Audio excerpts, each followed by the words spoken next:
Fukushima की कल बात हम कर रहे थे, फुकुशिमा का पानी डिस्चार्ज किया गया है वहाँ पर, तो वहाँ फोटो आई है, वहाँ के पानी डिस्चार्ज करने समुद्र का कलर बदल रहा है वहाँ पर, इसकी विजुअल आ गए कल। तो दुनिया में इसका प्रोटेस्ट हो रहा है बड़े स्केल पर। अब फुकुशिमा प्लांट की हम कल बात ही कर रहे थे आपके साथ, तो वहाँ से जो पानी छोड़ा जा रहा है उसके चलते पूरा आसपास का समुद्र खराब हो रहा है, जिससे दुनिया भर में इसका प्रोटेस्ट चालू हो गया है। दो तीन बातें हमारे काम की इस न्यूज़ संबंधित, आइए बात कर लेते हैं फटाफट। पहली बात तो फुकुशिमा के बारे में, तो फुकुशिमा के बारे में चलते हैं आपको लेकर कुछ बातें। फुकुशिमा जैसे कल हमने चर्चा की थी, ये जापान का एक शहर, ठीक है। आप जानते हैं सेंदई जो आप जानते हैं सेंदई फ्रेमवर्क, सेंदई भी यही है, सेंदई प्रांत का नाम, फुकुशिमा शहर का नाम। तो जो आपदा प्रबंधन पढ़ते हैं ना हम लोग, 2015-16 में आया था सेंदई फ्रेमवर्क प्लान, वो सेंदई उसी जगह का नाम बेसिकली। तो सेंदई प्रांत, शहर का नाम फुकुशिमा, प्रोविंस है सेंदई, तो इसी के लिए वो आयोजित किया गया आपदा प्रबंधन वाला कॉन्सेप्ट लेकर आए थे हम लोग, सेंदई वाला, ठीक है। तो फुकुशिमा शहर कहाँ पर है? सेंदई प्रांत में है, जापान के, पहले पॉइंट। यहाँ 11 मार्च 2011 को एक न्यूक्लियर डिजास्टर हुई थी, सुनामी आई थी, सुनामी के बाद नाभिकीय दुर्घटना हो गई थी।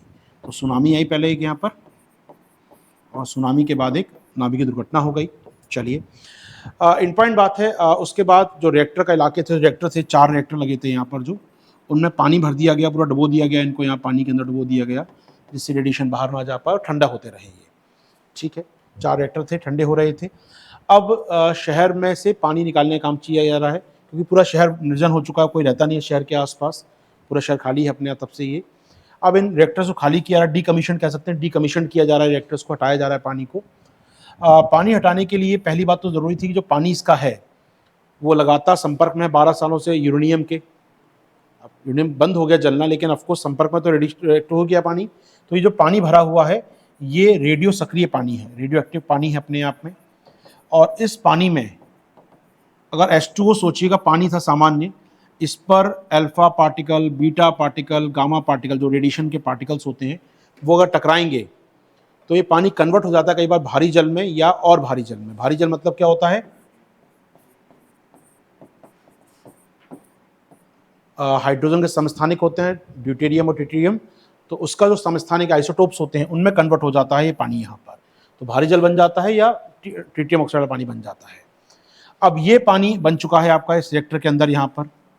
अब इस पानी को डिस्चार्ज करते हैं, समुद्र में छोड़ेंगे अगर, तो समुद्र का पानी H2O वाला है, या थोड़े बहुत D2O की मात्रा है समुद्री पानी में, तो पानी समुद्र का होता है D2O वाला होता है। अब यहाँ पर T2O वाला पानी आ गया तो और ज़्यादा मॉलिक्यूल बढ़ सकता है। तो यहाँ पर ट्रिटियम की मात्रा कितनी होनी चाहिए पानी में जिससे उसको सेफ पानी माना जाए? तो मानक होना चाहिए कि आखिर कितना ट्रिटियम हो सकता है पानी के अंदर। अगर पानी की मात्रा हम देखें, H2O है, मान लीजिए H2O है, इसमें T आइसोटोप कितनी मात्रा में हो सकता है, कोई सीमा होनी चाहिए। तो यहाँ पर एक संस्था अंतर्राष्ट्रीय स्तर की IAEA, नाम सुना है इसका हम लोगों ने, अंतर्राष्ट्रीय परमाणु ऊर्जा agency, IAEA, establish in 1964, headquarter Vienna. IAEA Vienna मुख्यालय है, स्थापित हुआ था 1964 में, 63 एग्जैक्टली। IAEA अंतर्राष्ट्रीय परमाणु ऊर्जा नियामक एक प्रकार से, ये परमाणु ऊर्जा एजेंसी बोलते हैं, इंटरनेशनल रेगुलेटर है, ये जांच करता है और सारी बातों को देखता है ये। इसने मानक तय कर रखे हैं सामान्य पानी में कितना हो सकता है ट्रिटियम वाला पानी, इसके मानक तय कर रखे हैं किसने? इस संस्था ने। अब इसने जापान जाके टेस्ट किया रिएक्टर के पानी को, उन्होंने पाया कि अब ट्रिटियम की मात्रा कम होती जा रही है उसके अंदर, क्योंकि लगातार साफ पानी आता रहता है वहाँ पर, तो ट्रिटियम की मात्रा कम हो रही है पानी में, और अब पानी इतना सेफ हो चुका है कि इसको आप डिस्चार्ज कर सकते हैं समुद्र के अंदर। तो IAEA के मानकों के बाद ये तय किया गया अब इस पानी को छोड़ सकते हैं। जापान ने खुद से फैसला नहीं किया, ये IAEA ने ग्रीन सिग्नल दिया, भैया आप जाओ छोड़ दो उस पानी को। अब आते हैं आपके साथ कि T2O को नापने की इकाई क्या है और कितना होना चाहिए, ये हमारे काम का टॉपिक है। अब समझाई बात कि हमें क्या करना है, T2O की मात्रा कितनी होनी चाहिए पानी के अंदर और क्या यूनिट होती है नापने की इसको। अब आते हैं इस टॉपिक पर आपके साथ हम लोग यहाँ पर। तो जापान पानी को छोड़ रहा है, अब समझिएगा यहाँ पर, ओके, अंडरलाइन कर रहा हूँ कुछ खास बातें यहाँ पर देखिए। तो यहाँ पर उन्होंने कहा कि जो पानी है, अभी जो कंटेंट पानी है, इसमें 63 बैक्यूरल्स ऑफ ट्रिटियम पर लीटर है। कितना है जो पानी रिएक्टर के अंदर है right now? 63 बैक्यूरल्स। Becquerel, Henry Becquerel का नाम सुना होगा, उनके नाम पर रेडियोएक्टिव पदार्थ बनाए जाते हैं। तो बैक्यूरल यूनिट भी है एक प्रकार से, बैक्यूरल एक यूनिट भी होती है नापने की रेडिएशन को, नाभिकीय विकिरण को, शॉर्ट में लिखते हैं BQ उसको, ठीक है, बैक्यूरल को लिखते हैं शॉर्ट में BQ। तो 63 BQ यानी 63 बैक्यूरल्स ऑफ ट्रीटियम है 1 लीटर पानी के अंदर। जो IAEA का मानक क्या कहता है, कितना हो सकता है मैक्सिमम, 10,000 बैक्यूरल से कम होना चाहिए पानी के अंदर। तो 63 बहुत कम हो गया अपने आप में, ये पानी सेफ है, मतलब अब ये आप छोड़ सकते हैं समुद्र के अंदर।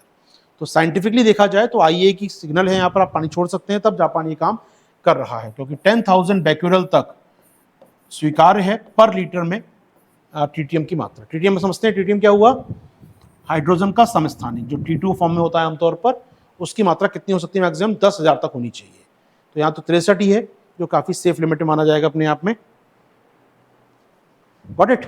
चलिए, तो बैक्यूरल क्या होती है याद रखिएगा, रेडियो सक्रियता की इकाई होती है, थोड़ा काम का है ये, रेडियो सक्रियता की इकाई होती है बैक्यूरल। तो कहते हैं ना, क्यूरी का नाम सुना होगा मैडम, क्यूरी, ऐसी क्यूरी यूनिट है, वहां पर एक बैक्यूरल यूनिट होती है नापने की, इसको रेडिएशन कितना है, ज्यादा है कम है, कितना रेडिएशन नापते किससे, बैक्यूरल से हम लोग। ठीक है, 2-3 यूनिट होता है, आपको एक होती है क्यूरी होती है एक यूनिट, तो क्यूरी होती है एक यूनिट फेमस मैडम क्यूरी के नाम पर, एक बैक्यूरल होती है यूनिट उनकी, एक और फेमस यूनिट होती है SI बोलते हैं, सीवर्ट।